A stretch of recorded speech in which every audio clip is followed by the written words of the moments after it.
prevalent than ever, especially with that new rule about the fourth player coming off in that tiebreaker match. So great call out, Jammers. I'm super looking forward to this. And if ENDINGWALKER is excited to play this matchup, I know he has done his homework. I know he has studied.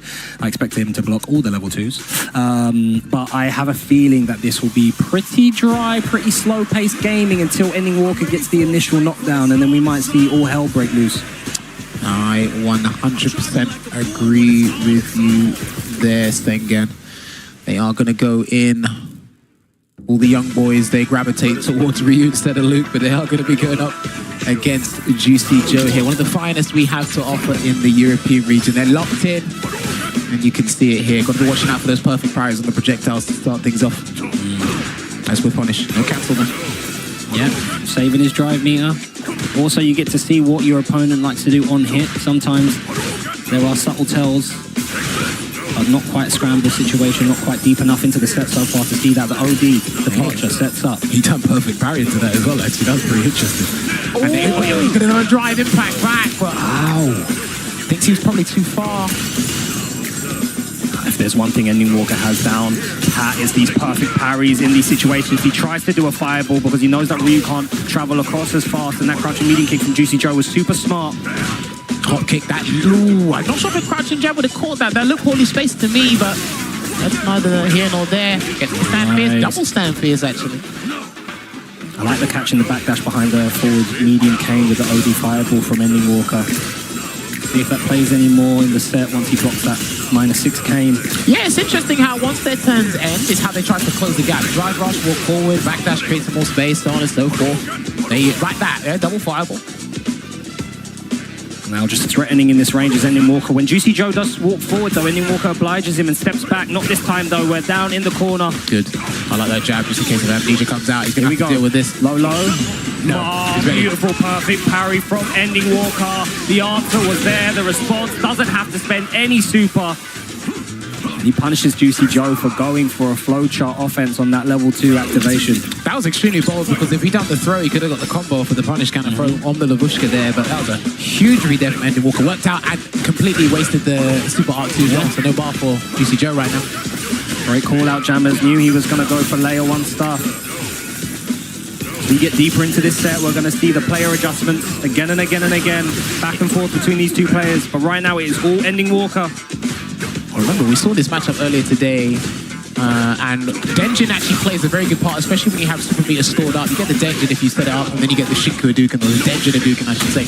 But that looks like we are going to get a burnout, and Juicy Joe is thinking about it. Yeah, this is not looking too good here, so they might have to give up the round. They might have to give up the whole battle. Yeah, he's done. He's dead. Yeah, he's done.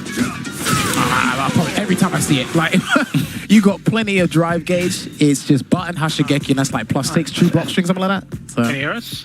Yep. Yeah, I think he's taking a lot of advantage from the fact that you don't have a DP, so you can't check his fake, the media kick drive rush. Yes. Yes. So. Maybe. And you're getting hit with the EX fireballs in neutral. Right? Yes. So just keep in mind that you can either amnesia that the fake, the media kick drive rush, or you can level 1 if it's worth it. But overall, you were playing very good. But you're playing good. You're approaching well. You're just getting hit sometimes by like the EX fireball and stuff. Yeah, I want to. Yeah. So what's interesting there is good thing that Big Bird spotted it. Level 1, he did say if it's worth it. Level 1, I don't think is worth it. There, it's probably better to store for your level 2 and your level 3. When Kaku was actively playing, hopefully Kaku is doing well wherever he is right now. Yeah, he just amnesia. Get the crystals out, and it's like, right, you're just going to deal with this. Yeah. And he used that every time when people have done it. So I actually think that's actually a pretty good idea. It's not going to guarantee damage, but we at least get to regain control, especially if you earned it first. 100%. Try again. Honor to be sure. All right. So Big Bird or Angry Bird, sorry, said, yeah, EX fireball right there. He said you have been getting hit by a couple of EX fireballs in neutral, so might have to dial it back just a little bit. It was those backdashes behind those normals that was catching Juicy Joe when the OD fireball would come out, right? He did get hit one time randomly with the OD fireball, nice whiff punish, but most of the time it was behind off of a normal into jump back, into backdash. That's perfect parry into the malice again. It's gonna be putting burnout. What a backdash into whiff punish. ENDINGWALKER just being so elusive here versus Juicy Joe. The level 1 punish. Guaranteed, and he can stun him as well. There you go. Guaranteed. Oh no, because he hit it. Now it's guaranteed. There you go. Now, one thing I find that's interesting what's been happening, if you actually look at how ENDINGWALKER has been chipping away at Juicy Joe's gauge, what has he been using? High blade kick, stand heavy punch, hop kick. I believe it's actually for heavy kicks as a heavy, right? So it chips away before Juicy Joe has to commit to a drive rush cancel, even an EX move. So it leaves him very limited before he actually put a burnout. And a few of those. Oh, there you see the sweep on the, in case the feint goes, but he was already immediately with that crouching medium punch buffer. Double throw. Oh my days, the bully is loose. All right, he gets some space here, generated some space. Tried to do a spike, but didn't quite work out. Good parry to get all the gauge back there, second.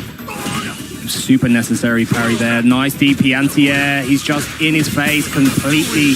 The level 2, here we go. Triple low. No, jumps over to get the corner position. Such a horrible block on the double high low. No! My goodness. ENDINGWALKER. He was there, ready and waiting. He might have had that thought in his mind a couple of seconds earlier, but he saw the drive impact.